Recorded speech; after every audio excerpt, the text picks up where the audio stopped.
Appreciate there's a game tomorrow night, but obviously Dan Ashworth left the club at the weekend. What's your view on it? Were you surprised by it? No, the first thing I want to say that since the first day I felt great support from the ownership and for Omar, from Dan also, from Jason. So and Dan was part of that, and I'm really I felt a really support from Dan also. But this is football, and sometimes these things happen with players, with coaches. I know that is not the best situation, but the important thing is that we continue in our way. The path is really clear for everybody, and I think this can happen in football. Are you concerned that the club's more unstable than when you first arrived a month ago? I don't think so. Like I said, I felt since day one the support from everybody. So one person leaving don't change nothing. Of course, it's a bad situation, like I said, because you are talking of a human being, a professional that support us as a team. But I think the most important thing is that your vision is really clear, and that vision don't change if only one person leaves. Hi, Ruben. Bruno said before the last Europa League game that he felt that the Europa League was your biggest target this season, presumably because it offers a chance for a trophy and to qualify for the Champions League. Is that a view that you share, given that you're struggling a little bit in the Premier League to reach those top four positions? I think I as a coach, I cannot focus just on that, the way we can see in the future titles or something. I think that our goal is to win the Premier League. That is our goal. Of course, you can do the math and you understand that for a big club like us to be in the Champions League is so important. And then you can look at the table and you can see that from Europa League maybe is easier. You can take this information for this context, but I'm not focused on that. Our goal is to win the Premier League, not just to go to Champions League. To go to Champions League is an important point to win the Premier League. That is really clear. But for me, the most important thing is to win and to see something different in the team and in every game. Mr. Amorim, after the defeat against Nottingham Forest, you talked about the need for your centre-backs to be more calm on the ball when they're trying to pass. You also spoke about how your team needs to avoid being sloppy. Could you elaborate on how you encourage your team staying calm in those moments where it's very busy, but also making sure they don't make mistakes? It's really simple. I think against Nottingham, we should pass the ball a little bit more quicker. So it's with safety, but a little bit more quicker when everything is blocked. For me, the most important point is that every player should be in the good position to start one play. And we were controlling the game. We start the second half very well. And if you remember, we are doing one play when Lenny Yoro makes 1-2, jumps in front, and then a bad pass makes a counter-attack and you suffer a goal. And now you have to continue to play in the same way with a low block. So it's this kind of details. You have to play the ball preparing to lose the ball sometimes. And these kind of points are really important in our team, because in the past and still at this moment, you can see a lot of moments like this. I just remember from my head the game against Liverpool, all the goals were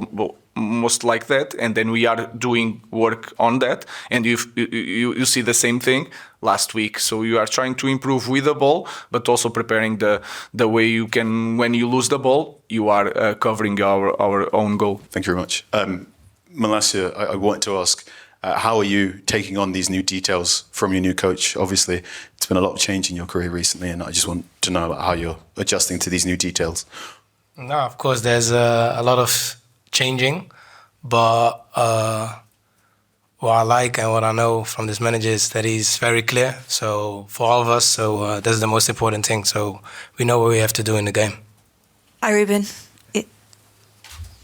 Manchester United have spent a lot of money in the past decade. Before you were Manchester United manager, you've brought in a new system. The fans can see your identity. You probably need to bring in players for it to reach its full potential. Have you been told that you need to sell to buy in the transfer window to bring players in?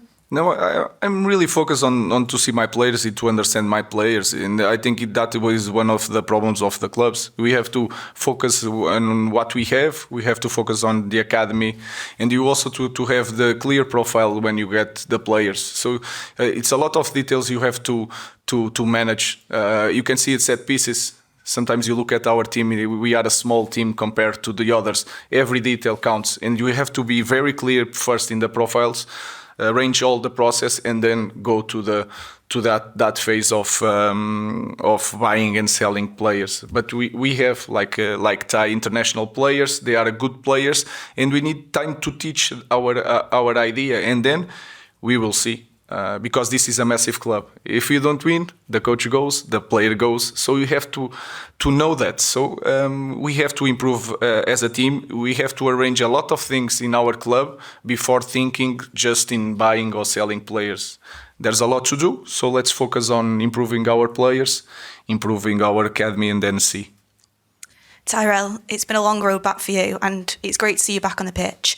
How long do you think it will take for you to get back to your best? Because obviously a long time out is going to take a bit of time. And have you seen positive changes with the new coaching staff coming in? No, it's like training every day, so I have to improve week by week by playing games, of course. And I could already see a difference between my first game against Bode Glimt and Arsenal. So I think, that's it. And other than that, as a team, we are improving and trying to adapt the playing style of the manager, and I'm happy. Yeah.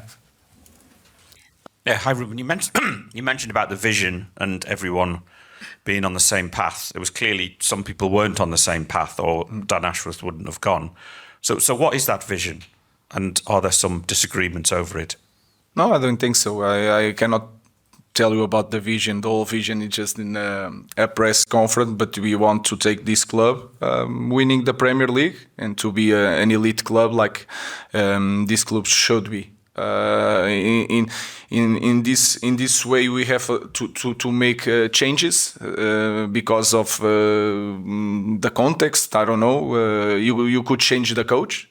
Because you don't have results, you can change the coach. So you can have a vision, but sometimes you make a slightly change of direction to go to find the same goal. So this could happen in football, and we are focused on to win the Premier League. That is the main goal of this club. Hi, Ruben. You've been in the job, I think, a month today. When you did your first press conference, you said, I believe in the players until they prove me wrong.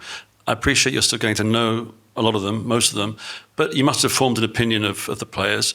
And to what extent do you feel that you have to maybe potentially move some on in January? And I appreciate what you said earlier, but can a club like Manchester United afford not to move players on in January because there's only 2 windows, clearly?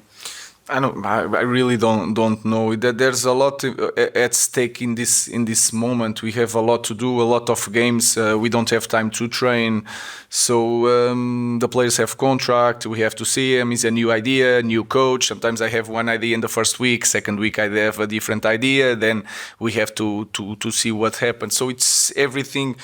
So close, all the games during the opening of the window in January. So I really don't know. I'm just focused on improving the team. I cannot think so much further than the next game. So like any other team, when the window is open, we can do something. But in this moment, our focus is to win games, and we have to have this feeling of winning, and we have to start tomorrow. I just thought I'd ask about the opposition tomorrow. On top of everything else, United haven't won away in Europe, I think it's since March 2023, so important to end that run. And for yourself, the start of last week we were asking about finishing in the top 4 Champions League by beating Arsenal. You've had a bit of a crash course in United since then, so how have you found it? No, I already knew it. You guys ask, I respond, but I already knew it. That is a big job. We have a long way to go. It's really important to win away, even in the league. And we know that it's really tough to win away in our league. And we are Manchester United. You have to improve on that. Also winning at home because you lost the last game. It's really important to go to the next stage. So we need to win tomorrow because of all of that. It's really important for us as a club, as a team in this moment. If you pass to the next stage without playoff, you take 2 games from our schedule is massive. For some teams is nothing. For us is like really important.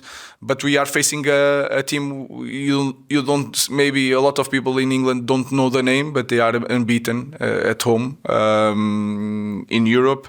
They are very strong. They run a lot. We cannot play the game one against one in all the pitch like they want. We have to have possession.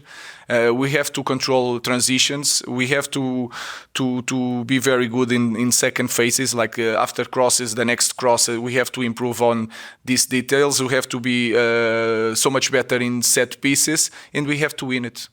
So it's really important to win the game and to play well, not just win, to play well. But tomorrow is going to be really tough, and we are prepared for that. Ty is going to play. So we are really prepared for in the game.